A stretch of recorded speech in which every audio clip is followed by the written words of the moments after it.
It started with a lie. Come work for me. I promise I won't touch you. But Kang Jae-hyun, the Ghost King, Seoul's most feared executioner, touched her anyway. Not with his hands at first, but with his obsession, with his protection, with a promise that became a cage that became something neither of them could name. Lena was just a Nigerian waitress in the wrong place at the wrong time. She witnessed a murder. He was supposed to erase her. Instead, he kept her.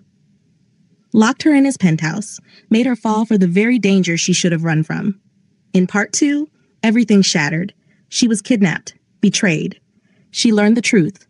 Jae-hyun was the monster who should have killed her the night they met. In part 3, the past exploded. She wasn't random. She wasn't nobody. Her family had been hiding her. Her aunt had been lying. And a voice on the phone called her little sister. A voice from a past she couldn't remember. In part 4, her brother came home. Elochukwu, the boy with the scar, the man who spent 20 years searching, surrounded them with an army and gave her an ultimatum. Come home in 24 hours or watch innocent people die, she agreed. One day to say goodbye. One day to find another way. One day before she belonged to the family that would never let her go. Now this is part 5, the finale, the end of running. The moment every lie comes to light. The moment Lena stops being saved and starts saving herself. If you've made it this far, you're part of something special. Hit that subscribe button right now. Turn on notifications, because what happens next will break you, shock you, and leave you breathless. New here? Go back. Watch parts 1 to 4. You need to know how we got here to understand how it ends. This is it. The moment everything ends or everything begins. Let's finish this story. The Hanok was too quiet. That was the first thing Lena noticed after Elochukwu and his guardians disappeared into the night. The suffocating silence that pressed down on her chest like a physical weight. No footsteps, no whispered conversations, just the sound of her own breathing and the faint crackle of the dying fire in the brazier. Jae-hyun sat across from her at the low table, his face cast in shadows by the flickering light. His injured shoulder was freshly bandaged. She'd changed the dressing after Elochukwu left, but she could see the way he held himself carefully, the way his jaw tightened with each breath. The infection was setting in. She could see it in the slight glaze of his eyes, the flush spreading across his pale skin. He was getting worse, and he was pretending he wasn't. 24 hours, Lena said, her voice barely above a whisper. It was the first thing either of them had said since her brother's ultimatum. That's all we have. It's enough. Jae-hyun's response was immediate, automatic, but she heard the thread of doubt woven through it. We'll find a way out. We always do. Do we? Lena looked at him, really looked at him, at the Ghost King who'd saved her more times than she could count, at the man who'd taken a bullet meant for her and was now slowly dying from the wound. Because from where I'm sitting, it looks like we're out of options. I go with Elochukwu, or people die. Those are the choices. Those are the choices they're giving us. Jae-hyun leaned forward, wincing at the movement. But we don't have to play by their rules. We never have. Their rules are the only thing keeping innocent people alive right now.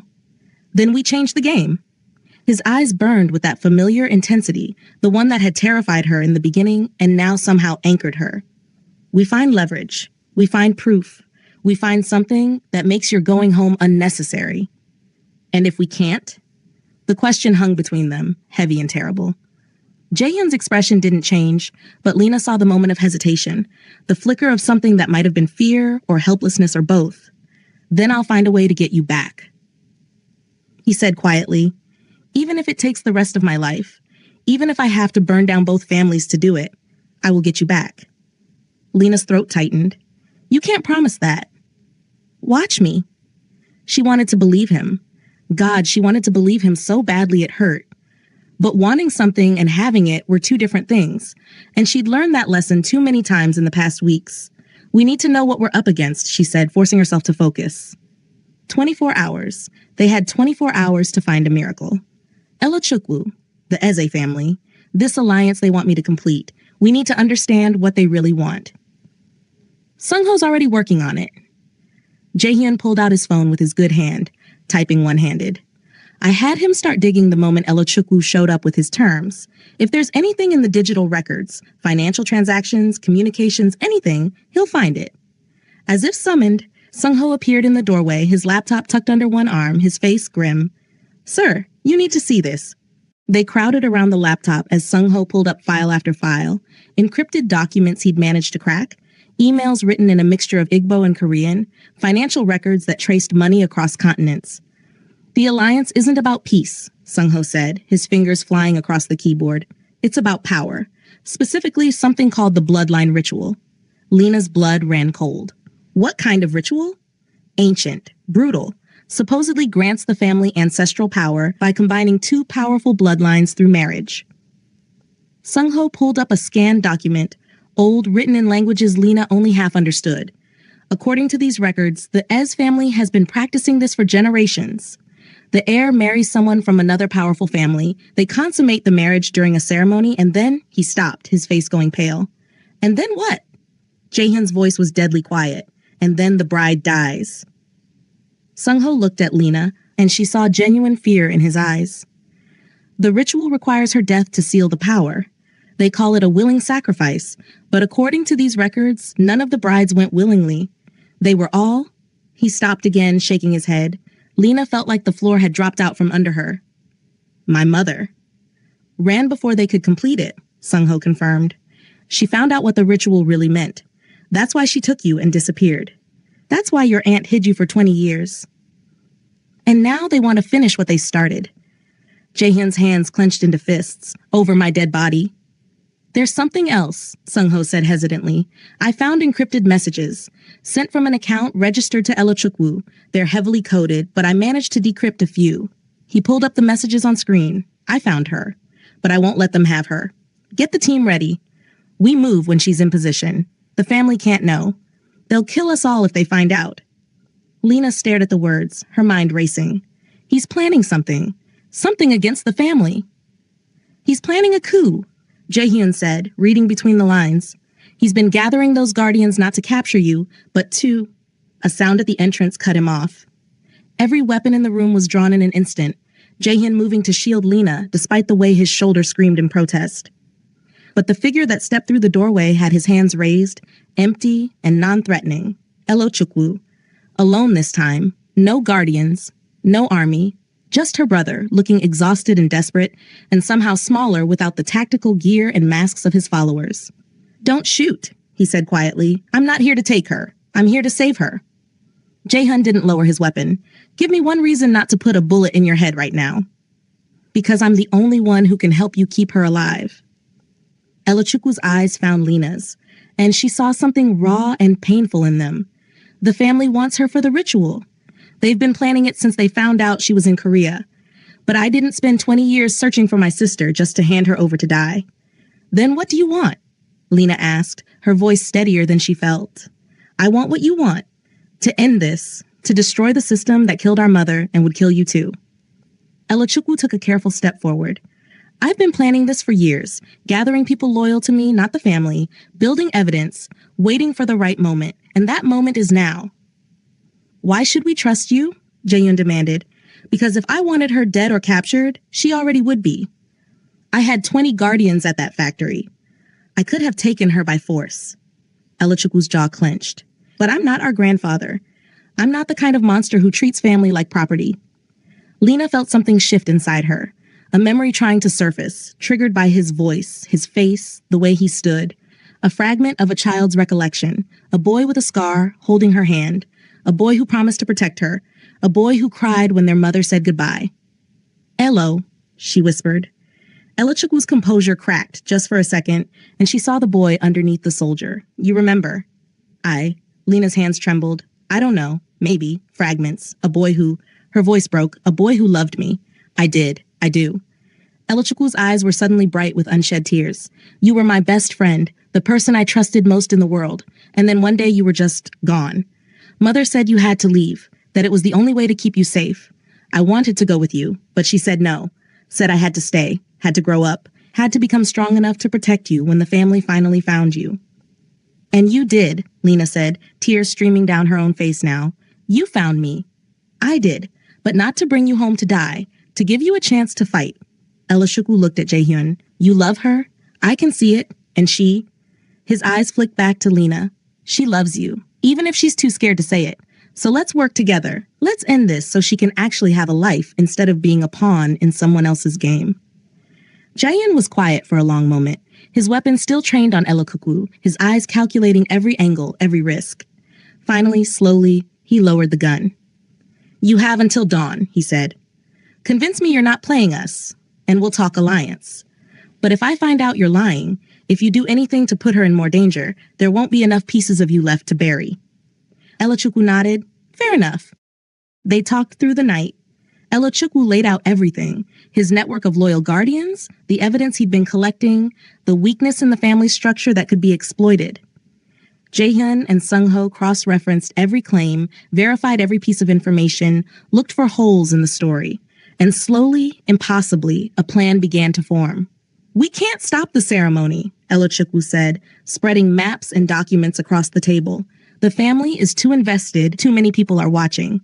If we try to prevent it entirely, they'll just reschedule and increase security." "So we let it happen," Jaehyun said grimly. "We let it start," Elochukwu corrected. "But we make sure it doesn't finish. We expose the ritual publicly, in front of everyone.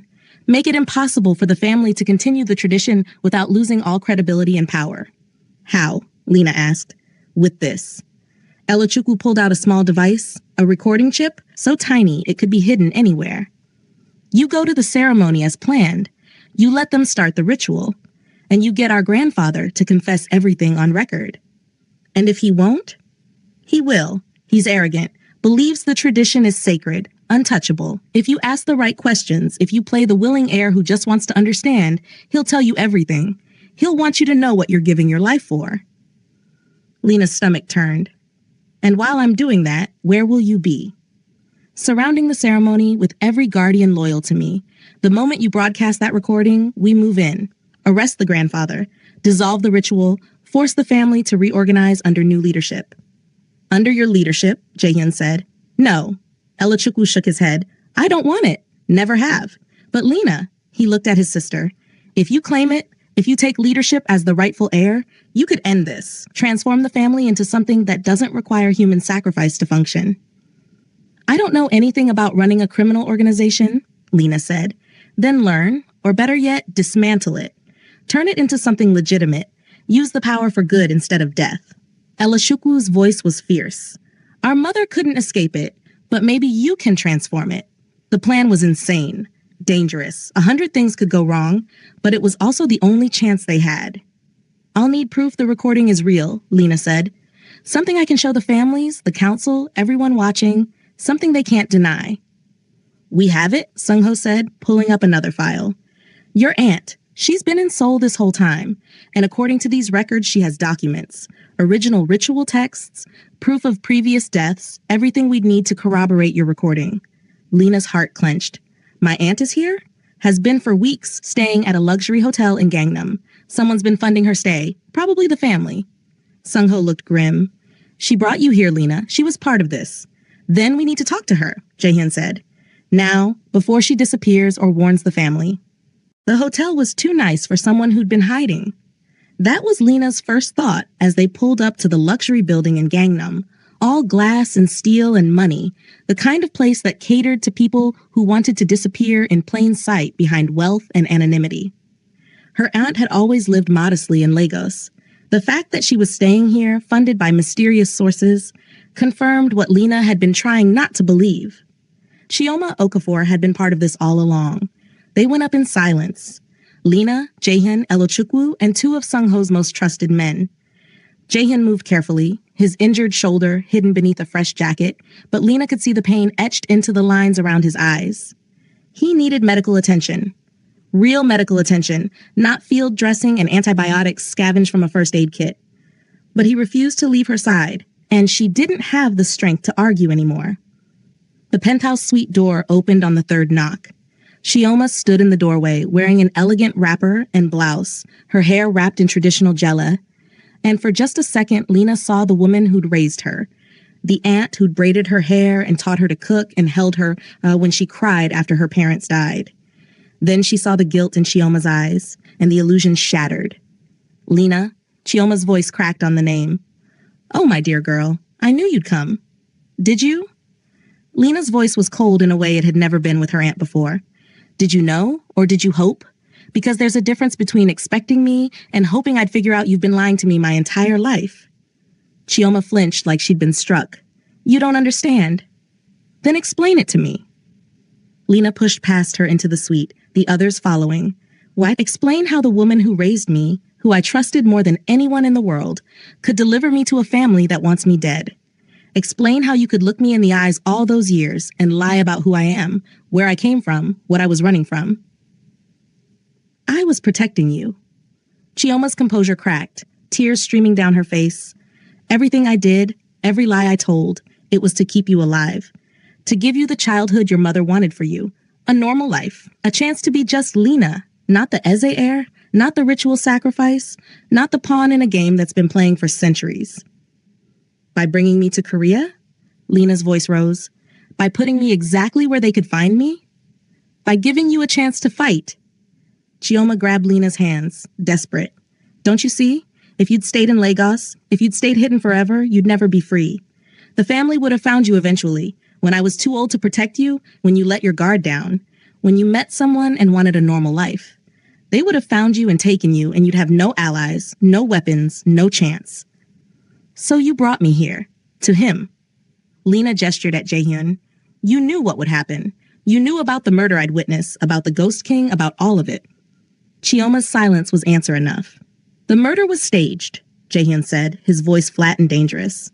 Wasn't it? You worked with the council to put Lena in that alley at exactly the right time. Not me, Chioma said quickly. The family. They have people everywhere. They knew if Lena witnessed a crime, she'd be pulled into the underworld legally. The council would have jurisdiction, and once she was in that world, she looked at Jaehyun. They knew about you, knew the Ghost King would either kill her quickly or keep her. Either way, she'd be accessible. You used me, Lena whispered. You used him. You used all of us. I gave you tools. Chioma's voice was fierce now. I put you with the one man in Korea dangerous enough to protect you. I made sure Elochukwu knew where you were so he could watch over you. I spent 20 years building networks, gathering allies, collecting evidence, all so that when this moment came, you'd have a fighting chance. She moved to a safe hidden behind a painting. Inputting a code with shaking hands, the door swung open, revealing stacks of documents, USB drives, photographs. This is everything, Chioma said, pulling out folder after folder. Original ritual texts showing the bride must die. Financial records proving the family has been murdering women for generations. Testimonies from people who escaped. Medical reports on previous willing sacrifices showing they were drugged, coerced, or both. DNA evidence connecting the family to unsolved disappearances across 3 continents. She spread it all across the table. 20 years of careful collection, of dangerous investigation, of preparing for this exact moment. Your mother made me promise, Chioma said, her voice breaking. Before she died, before the family caught up with her, she made me swear that if they ever found you, I'd give you the weapons to destroy them. Not to run again, not to hide, but to burn the whole thing down so no other girl would be sacrificed to tradition and power and lies. Lena stared at the evidence, her mind reeling. My mother is dead? The question came out small, broken, and Chioma's face crumpled. The car accident wasn't an accident, she said softly. The family found her, found both your parents. They died protecting you, keeping the family from learning where you were. I only survived because they thought I was nobody, just a distant relative raising an orphan. By the time they realized I knew where you were already here, already visible, and killing me would have brought attention they didn't want. The room spun. Lena grabbed the edge of the table to steady herself. Her parents, murdered, not an accident, not bad luck, murdered because they'd run from this family, because they'd chosen her life over tradition. Jaehyun was at her side instantly, his good hand on her back, grounding her. Breathe? Just breathe. They killed them, Lena gasped. They killed my parents and I never knew. I spent years thinking it was just random, just bad luck. But they were murdered and nobody told me and I... You were 15, Chioma said, tears streaming down her face. What was I supposed to tell you? That your family was being hunted? That you were next? That every day you went to school or smiled or lived your life, killers were searching for you? I gave you normalcy as long as I could. I gave you the childhood your mother died to protect. Elochukwu stepped forward, his voice gentle. She also gave you me. She made sure I knew where you were, Made sure I could find you when the time came. Not to capture you, but to save you. Everyone keeps saying they're saving me, Lena said, her voice hollow, but it feels like everyone's just using me. Moving me around like a chess piece, making decisions about my life without asking what I want. Then tell us. Jaehyun's voice was soft but firm. What do you want, Lena? She looked at him, at the ghost king who'd become so much more, at the man who'd taken a bullet for her, who was standing here injured and feverish because he refused to leave her unprotected, at the person who'd given her more choice than anyone else in this nightmare, even when those choices were terrible. I want it to end, she whispered. I want them to stop. Her voice broke. I want to go back to when I was just a waitress and you were just a customer and none of this was real. We can't go back, Jaehyun said. But we can go forward. We can end this so thoroughly that no one, not the Ezi family, not the Korean syndicate, not anyone, can ever use you like this again. How?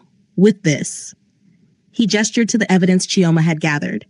We go to the ceremony, you wear a wire, you get your grandfather to confess everything on record, and then we broadcast it to everyone, every family member, every syndicate leader, every person who's been complicit in this tradition. We expose it so completely that the ritual dies, not just for you, for everyone. Lena looked at the documents spread across the table, 20 years of her aunt's life compiled into evidence that could destroy a family. Her blood. If I do this, she said slowly, if I expose them, there's no going back. I can never be just Lena again. I'll always be the Eze heir who betrayed her own family. Or, Elashukwu said quietly, you'll be the Eze heir who saved it, who transformed it into something that doesn't require death to maintain power, who gave the next generation a chance to choose their own lives. Lena closed her eyes, feeling the weight of impossible choices pressing down on her. Behind her eyelids, she saw her mother running, saw her father protecting her, saw 15 years of normal life that had been bought with their blood. She opened her eyes. Show me how to work the wire, she said. And teach me everything I need to know about this ritual, because if I'm walking into that ceremony, I'm walking in prepared to burn it all down. The next 18 hours passed in a blur of preparation. Chioma taught Lena the ritual structure, the traditional garments, the ceremonial words, the moments when the grandfather would be most vulnerable to revealing truths. Elashukwu drilled her on family politics, teaching her which members were loyal to the grandfather and which might be swayed. Sungho fitted her with the recording device, so small it could be sewn into the lining of her ceremonial dress, completely invisible. And Jaehyun watched her with eyes that said everything he couldn't put into words. He was getting worse. The fever was higher now, the infection spreading despite the antibiotics. He needed real medical care. But he refused to leave, refused to miss a moment of her preparation, refused to let her face this alone. When dawn broke on the day of the ceremony, Lena found him standing by the window, looking out at Seoul as it woke. He'd changed into fresh clothes, all black as always, and she could see the careful way he held his injured shoulder. You should be resting, she said softly. I'll rest when you're safe. He didn't turn around. I'll rest when this is over and you're free, and I know no one's coming for you anymore. Jaehyun, do you remember the first time I saw you? He turned now, and the intensity in his eyes made her breath catch. In that alley, you were running and terrified, and you should have been easy to eliminate. That's what I told myself. Just another witness, just another problem to solve. But then you looked at me, and I saw. He stopped, struggling with words. I saw someone who didn't know she was supposed to be afraid of the Ghost King. Someone who looked at me like I was just a man, and I couldn't do it. Couldn't be the monster everyone needed me to be. Not with you. You were never a monster, Lena said. I was. I am. His voice was rough. I've killed people, Lena. Done things that would horrify you if you knew the full extent. I'm not a good man. I'm not someone you should. He stopped again, jaw clenching. Should what? Should love. The words came out broken. Should care about. Should risk your life trying to save. Lena crossed to him, standing close enough to feel his warmth. What if I do anyway? Then you're a fool. But his hand came up, cupping her cheek, his thumb brushing across her skin with devastating gentleness. And I'm the biggest fool of all, because knowing you shouldn't love me doesn't stop me from loving you. The confession hung between them, raw and terrifying and more real than anything Lena had ever felt. When this is over, she started, don't. Jaehyun's voice was fierce, Don't make promises about after. Just come back. Walk out of that ceremony alive and free, and we'll figure out the rest. I will. Promise me. I promise. She rose on her toes, pressing a soft kiss to his cheek. I'll come back, and when I do, we're going to have a very long conversation about feelings and futures and everything we've been too scared to say. I'm holding you to that. A knock at the door. Ella Chukwu, dressed in formal attire that marked him as guardian commander. It's time. The car is waiting. Lena took a deep breath, steadying herself. She was wearing traditional Ezi ceremonial clothing now, layers of rich fabric in deep blues and golds, her hair wrapped in elaborate jelly, her skin marked with ritual symbols that Chioma had drawn with practiced hands. She looked like royalty, like an heir, like someone walking to her own execution. Remember, Eloku said as they headed for the door, get him talking. Make him believe you're the willing heir who just wants to understand the family traditions. He's arrogant enough to tell you everything if he thinks you're compliant. And if something goes wrong? Lena asked. Then I'll burn the whole place down to get you out. This from Jaehyun, his voice deadly serious. Nobody touches you, not while I'm breathing. That's what I'm afraid of, Lena murmured. But she squeezed his hand once, briefly, before following Elachukwu out the door. The ceremony site was 2 hours outside Seoul, an estate that blended traditional Korean and Nigerian architecture in ways that should have been beautiful, but instead felt ominous. Ancient stone, carved wood, symbols that spoke of power and blood and sacrifice. The entire Eze family was gathered. Extended relatives Lena had never met, faces that shared her features in unsettling ways. The Korean syndicate leadership stood in formal rows, cold and calculating. And at the center of it all, seated on an elevated platform like a king, was the man Lena had never met but who haunted all her nightmares. Her grandfather. The patriarch. The monster. He was ancient, his face carved with deep lines that spoke of decades of power and cruelty, but his eyes were sharp, missing nothing, and when they landed on Lena as she entered, she felt the weight of his attention like a physical thing. Adaiz.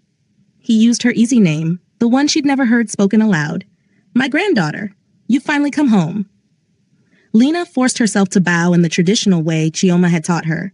Grandfather, I'm honored to be here. As you should be. He gestured for her to approach. Come, let me see you properly.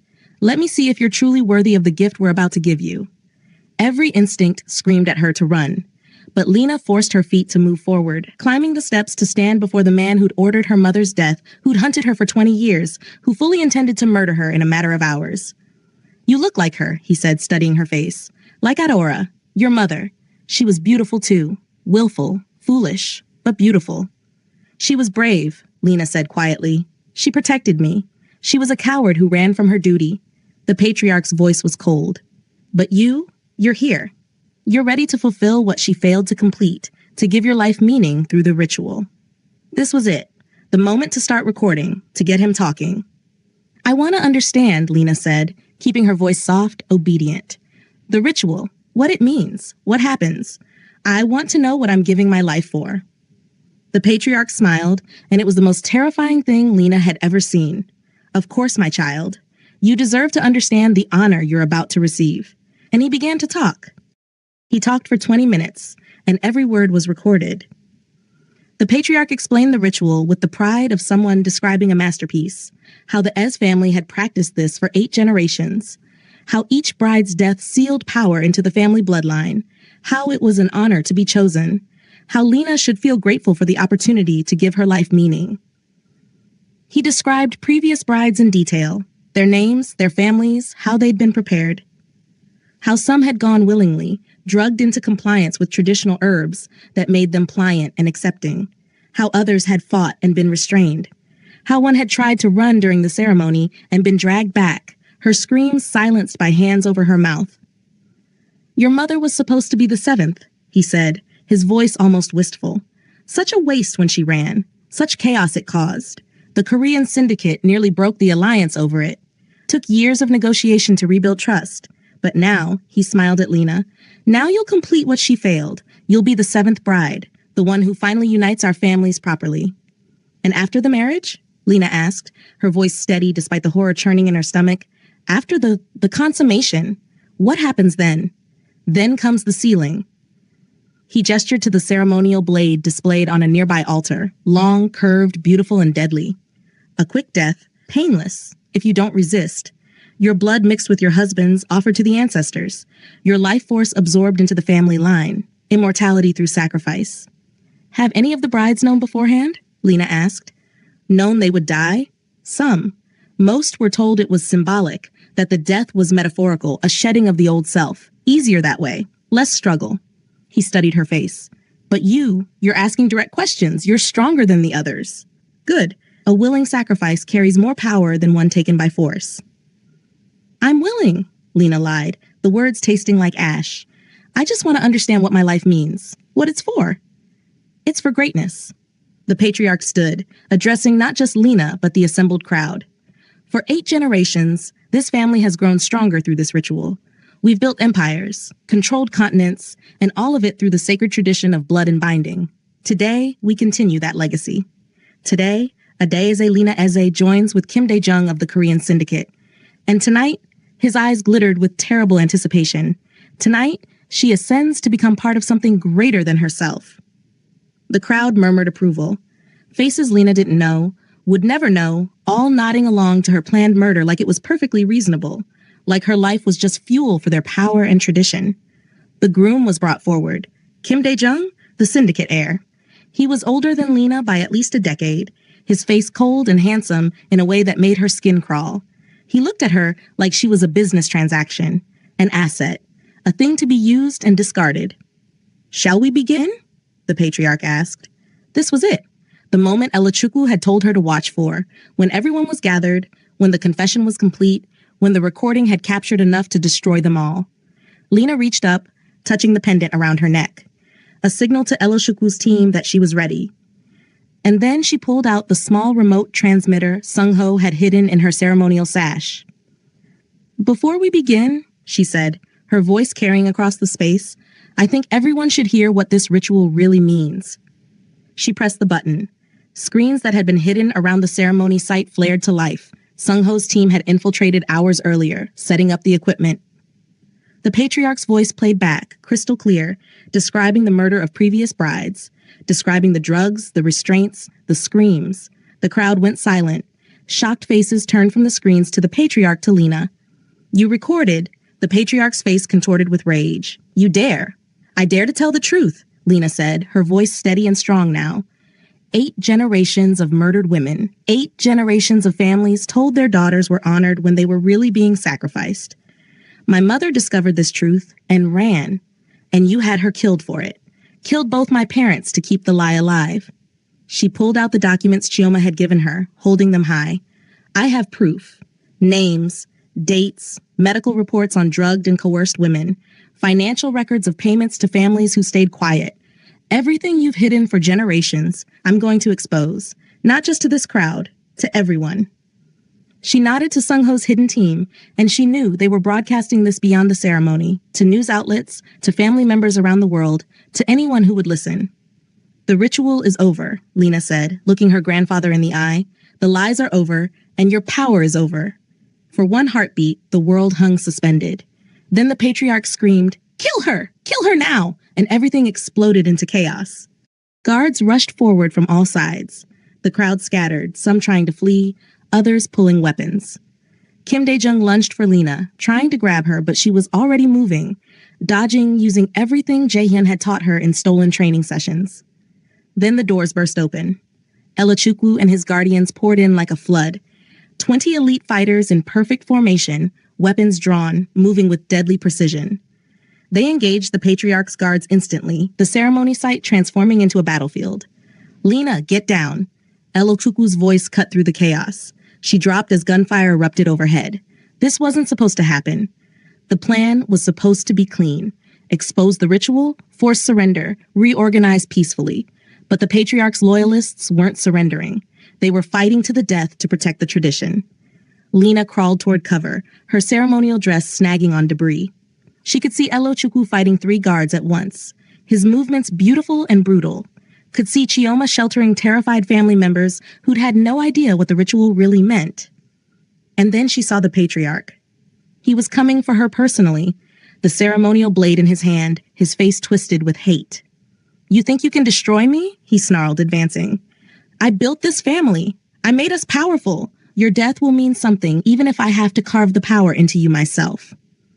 Lena scrambled backward, her hand closing around a piece of broken furniture. Not much of a weapon, but better than nothing. You're insane, she gasped. I'm tradition. He raised the blade.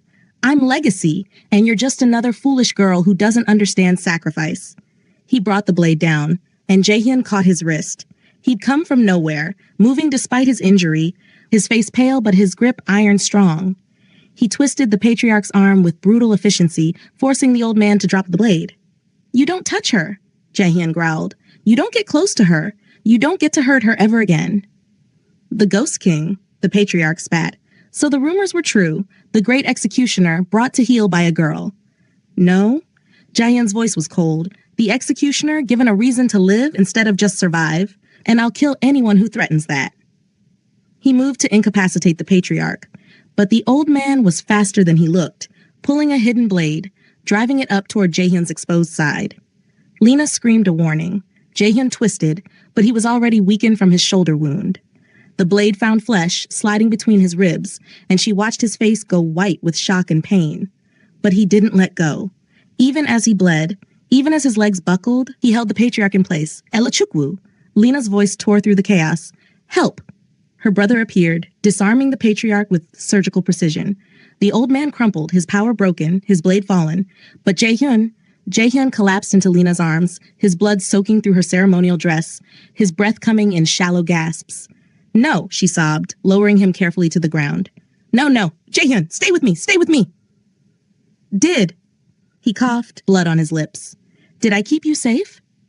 You did, you idiot, but you can't die. You promised. We're supposed to talk about feelings and futures, and her voice broke completely. Love you, he managed, his hand finding hers. Should have said it in the alley. Don't you dare, Lena cried, pressing her hands against his wounds, trying to stop the bleeding that wouldn't stop. Don't you dare say goodbye. We're not done. You hear me? We're not done. His eyes were starting to close, the light fading from them. Medic! Elochukwu was shouting. Guardian medical team now! Figures in tactical gear rushed forward. The elite medics Elochukwu had stationed outside. They surrounded Jaehyun, their hands moving with practiced speed, assessing wounds, applying pressure, inserting IVs. He's losing too much blood. Punctured lung, possible heart involvement. Get him to the surgical unit now. They lifted him onto a stretcher, moving with urgent precision. Lena tried to follow, but one of the medics caught her arm. Let us work. Please. He's not dead yet, but he will be if we don't operate in the next 10 minutes. Lena stood frozen, watching them carry Jaehyun away, his blood still warm on her hands and dress. Around her, the battle was ending. Guardians subduing the last of the patriarch's loyalists, Elochukwu taking control, announcing the end of the ritual tradition. But all she could see was Jaehyun's face. All she could hear was his voice saying he loved her like it was a confession and a goodbye all at once. The surgery took 6 hours. Lena sat in a hallway outside the Guardian Medical Facility, a hidden compound an hour from Seoul, equipped with technology that rivaled any hospital. She was still wearing the ceremonial dress, still covered in blood, still unable to process anything except the need to know if he was alive. Elochukwu sat beside her, silent and solid. Chioma brought her tea she didn't drink. Sungho updated her on the aftermath. The patriarch arrested, the syndicate leadership fleeing, the ritual tradition publicly destroyed. Lena heard none of it, just waited. When the surgeon finally emerged, Lena was on her feet before he'd fully opened the door. He's alive, the surgeon said, and Lena's legs nearly gave out with relief. Barely. The blade missed his heart by centimeters. We repaired the lung damage, stopped the internal bleeding. But between this injury and the infected shoulder wound, his body's been through trauma most people don't survive. The next 48 hours are critical. Can I see him? He's unconscious. Will be for a while. But, yes, room 3. Lena ran. Jaehyun lay in a hospital bed, so still he looked like a corpse, except for the steady rise and fall of his chest. Tubes and wires connected him to machines that beeped rhythmically, monitoring every heartbeat, every breath. His skin was too pale, his features too sharp without the animation of consciousness. But he was alive. He was breathing. His heart was beating. Lena pulled a chair close, taking his hand carefully, mindful of the IV line, and pressed it to her cheek. You're not allowed to die, she whispered. You hear me? I forbid it. We have a conversation to finish about feelings and futures and all the things we've been too scared to say. So you're going to wake up. You're going to heal. And then you're going to take me on a real date. Somewhere normal. Somewhere with no danger or families or rituals. Just us. Okay? He didn't answer, but his hand was warm in hers. And for now, that was enough. The restaurant was small but elegant, tucked into a quiet street in Itaewon, not the place where Lena had worked that felt too heavy with memory. This was new, fresh, hers. She'd named it Adeze, her Eza name, reclaimed, not as a burden but as a choice, a reminder that she'd taken her identity back, made it her own, transformed it into something that fed people instead of consuming them. The Eze family had fractured after the patriarch's arrest. Some members tried to hold on to the old ways. Others, led quietly by Elachukwu and Lena, had begun the long process of legitimization, turning criminal enterprises into legal businesses, dissolving the violent elements, freeing people trapped in obligation. It wasn't perfect. It wasn't even easy, but it was progress. Lena moved through the evening dinner rush with practiced ease, greeting regulars, making recommendations, laughing at jokes in a mix of Korean and Igbo. She wore her hair natural now, no more hiding, no more pretending to be smaller than she was. When the last customer left and the staff began closing, she retreated to her small office to handle paperwork. She was so focused on invoices that she didn't hear the door open behind her. Working late? Lena spun, her heart leaping. Jaehyun stood in the doorway, looking healthier than he had in months. The scars were still there, visible when he moved in certain ways, a permanent reminder of what he'd survived. But he was whole. Alive, smiling at her with that half smile that still made her breath catch. You're supposed to be resting, she said, standing. I've been resting for 6 months. I'm bored. He crossed to her, moving carefully but confidently. Besides, someone told me this restaurant has the best jollof rice in Seoul. Thought I should try it. Did they? Lena felt herself smiling despite everything. And who told you that? A very persistent brother who keeps calling to check if I'm taking proper care of his sister. Lena laughed. Elachukwu had appointed himself guardian of both their recoveries, physical and emotional. He called weekly, visited monthly, and was slowly becoming the family she'd always wanted. The kitchen's closed, she said. That's too bad. Jaehyun stepped closer, because I was really hoping to get that date you promised me. Somewhere normal, somewhere with no danger or families or rituals. Just us. Lena's throat tightened. You remember that? I remember everything you said while I was unconscious. Every promise, every threat, every time you told me I wasn't allowed to die. His hand came up, cupping her face gently. I heard you, Lena. All of it. Then you know I meant it. I do. Which is why I'm here. Why I've been in recovery going crazy, because all I wanted was to be whole enough to come back to you properly. His thumb brushed across her cheek. I'm not the Ghost King anymore. I'm not part of the council. I'm just me, whoever that is. But I'm here, and I'm asking, can we try this? The normal thing? The dating and talking and figuring out what we are when we're not running for our lives? Lena felt tears prick her eyes, the good kind this time. What if normal is boring? Then we'll figure out how to make it interesting. He smiled. We're good at improvising. She laughed, and it felt like something breaking open in her chest, something that had been locked tight for months finally releasing. Okay, yes, let's try normal. There's just one problem, Jaehyun said, his voice dropping lower. What's that? I promised I wouldn't touch you, and I've been very good about keeping that promise. But his eyes searched hers. I'd really like to break it now, if you'll let me. You lied about that promise from the start, Lena said, stepping closer until they were nearly touching. I did, he admitted. I'm very good at lying. Then lie to me one more time. She rose on her toes, her hands sliding around his neck, careful of his healing wounds. Tell me this is a good idea. This is a terrible idea. Jaehyun murmured against her lips. The worst idea I've ever had. We're going to be complicated and messy and probably drive each other crazy. Is that your version of lying? No, he smiled. That's the truth. The lie is when I say I care about any of that.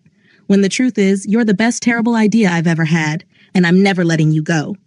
He kissed her then, finally, properly, completely. Not in danger, not in darkness, not while running or hiding or fighting for survival. Just a kiss. Just them. Just the beginning of something that was theirs and theirs alone. When they finally broke apart, both breathing hard, Lena kept her arms around him. So, she said, about that date. I was thinking something low-key. Dinner, a movie maybe. Very normal. Sounds perfect. There's just one thing. What? Jaehyun's smile turned mischievous. I still don't know how to be normal. You might have to teach me. Deal. Lena grinned. As long as you teach me how to run a reformed criminal empire without accidentally starting a war. I think we can manage that.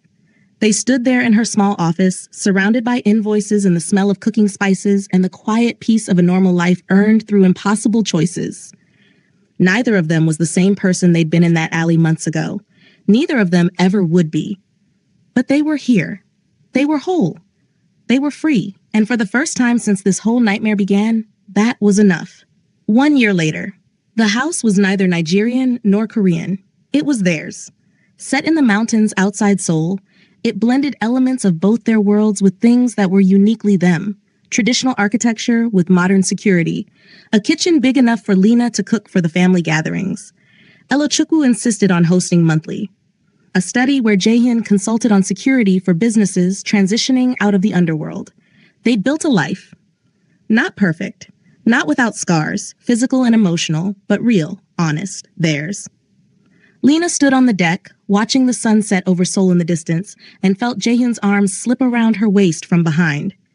Penny for your thoughts? He murmured against her neck. Just thinking about how far we've come. She leaned back against him, comfortable in his embrace. A year ago, I was a waitress who'd witnessed a murder. Now I'm... She paused, considering. What am I now? Mine, Jaehyun said simply, and yours, and free to be whoever you choose to be. I like that answer. I know. That's why I said it. She turned in his arms, looking up at him. The scars were still there. His from the patriarch's blade, hers more emotional but no less real. But they'd healed together, learned together, built something neither of them had thought possible. Do you ever regret it? She asked. Giving up the Ghost King, the power, all of it. Every day, he said, and when she tensed, he smiled. I regret that it took me so long to realize none of that mattered, that the only thing worth keeping was you. Smooth talker. I learned from the best. He kissed her forehead. Besides, I have a new job now, one I'm much better at. What's that? Loving you without conditions or cages, just loving you. Lena felt her eyes burn. After everything, after all the danger and death and impossible choices, this was what they'd earned. Not a fairy tale, not a perfect ending, but a real one. Messy and complicated and absolutely theirs. I love you too, she said, even though you lied to me from the start. Especially because I lied, Jaehyun corrected. Because that lie brought you into my life, and keeping you there became the only truth that mattered. They stood there as the sun set, painting the sky in golds and purples and reds. Two people who'd survived the impossible. Two people who'd chosen each other despite every reason not to. Two people who'd learned that freedom wasn't about escaping your past. It was about choosing your future. And they chose this. Chose each other. Chose the life they'd built together from the ashes of everything they'd destroyed. It was enough. It was everything. It was theirs. Lena never went back to being just a waitress. She became the queen of her own life. Jaehyun never went back to being the Ghost King. He became the man who loved freely instead of feared. And Elochukwu finally brought his sister home, not to a family that would cage her, but to a future where she could fly. Sometimes the best endings aren't about winning. They're about surviving, growing, choosing, and learning that you're never just one thing. You're everything you decide to become. And that is where their story ends. The waitress who witnessed too much became the woman who changed everything. The Ghost King who promised not to touch her became the man who couldn't imagine life without her.